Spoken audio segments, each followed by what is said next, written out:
The dust of Gaugamela had barely settled when the ancient world realized it had changed forever. Under a vast Mesopotamian sky, an empire that had ruled from the Aegean to the Indus lay broken, not by fate, but by a single man who refused to stop winning. For Alexander of Macedon,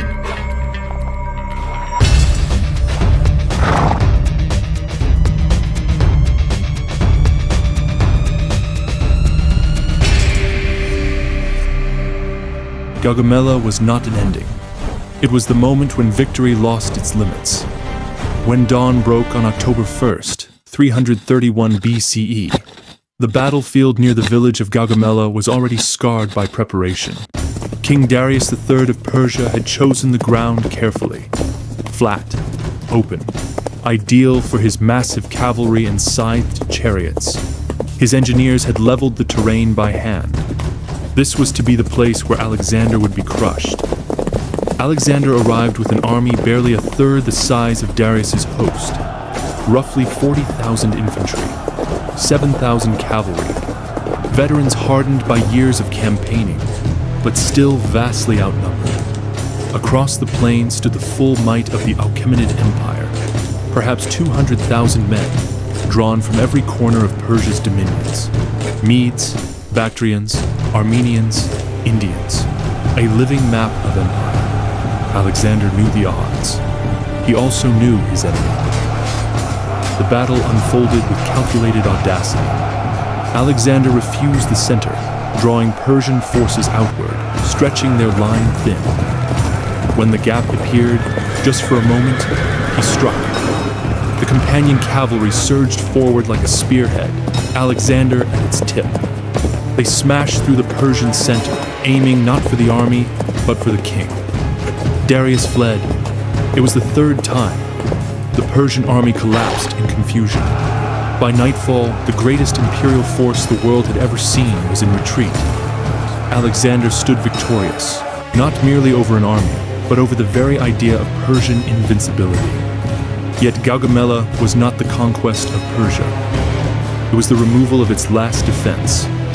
In the days that followed, Alexander did not pause to celebrate. He moved. First, Babylon. The gates opened without resistance. Priests in white robes came out to greet him, offering crowns and gold. Alexander entered the ancient city not as a destroyer, but as a liberator, at least in appearance. He sacrificed to Marduk. He respected local customs.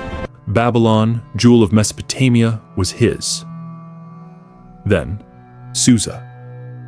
Another royal capital, another treasure trove. Here, Alexander seized one of the greatest hoards of wealth in human history. Tens of thousands of talents of gold and silver accumulated over generations of Persian kings. It was enough to fund his army for decades, enough to reshape the economy of the Mediterranean world. But the heart of the empire still lay ahead. Persepolis, the ceremonial capital of Persia, a city not of administration, but of memory and power. Its palaces were raised on massive stone terraces, carved with reliefs of tribute bearers from across the empire, silent witnesses to Persian supremacy. Alexander marched south through the Persian gates, a narrow mountain pass. There, Persian forces made one last stand. The fighting was brutal, desperate. But once again, Alexander prevailed. When he reached Persepolis, the city surrendered. What happened next has echoed through history with ambiguity and controversy. The palaces of Persepolis were looted. Then, one night, they burned. Ancient sources disagree on why.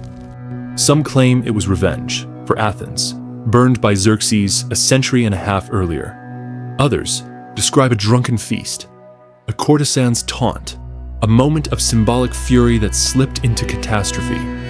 Alexander himself may have ordered it, or may have regretted it immediately. Flames consumed cedar beams and golden roofs. The heart of Persian imperial identity turned to ash beneath the stars. Whether calculated or impulsive, the message was unmistakable. The old order was finished. With Persepolis destroyed and Darius still alive, Alexander pressed eastward. He was no longer fighting for Greece or Macedon or revenge. He was chasing legitimacy. Darius fled toward the eastern provinces, hoping to raise another army, but the empire he commanded was already dissolving. Satraps defected. Allies hesitated. Confidence vanished. In the summer of 330 BCE, Alexander caught up with what remained of his rival. Darius was already dead, murdered by his own men, betrayed by Bessus, the satrap of Bactria, who hoped to seize the throne himself. Darius was found bound, wounded, left to die in a wagon by the roadside. Alexander arrived too late to save him. According to the accounts, Alexander covered Darius's body with his own cloak. He wept. He ordered a royal burial with full honors befitting a great king of Persia. It was not merely compassion, it was politics. By honoring Darius, Alexander positioned himself not as a conqueror who destroyed Persia, but as the rightful successor who inherited it.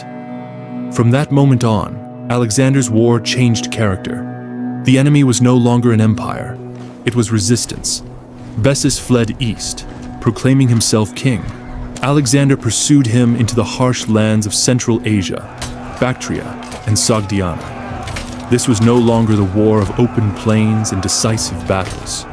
It became a grinding campaign of sieges, ambushes, and mountain fortresses. Years passed. Alexander's army grew restless. The men who had crossed the Hellespont expecting glory now found themselves in endless marches across deserts and snowbound passes. The enemy did not meet them in formation. They vanished into hills and returned at night. Alexander responded with ruthless adaptability. He founded cities, Alexandrias, garrisoning the land with veterans. He recruited local troops. He adopted Persian dress. He learned their customs. He began to rule as an Eastern king. This transformation unsettled his Macedonian companions. The execution of Philotas, the killing of Clitus the Black, Alexander's friend slain in a drunken rage after criticizing his adoption of Persian ways. These moments revealed the growing tension between the conqueror and those who had followed him from the beginning. Victory had not made Alexander more secure.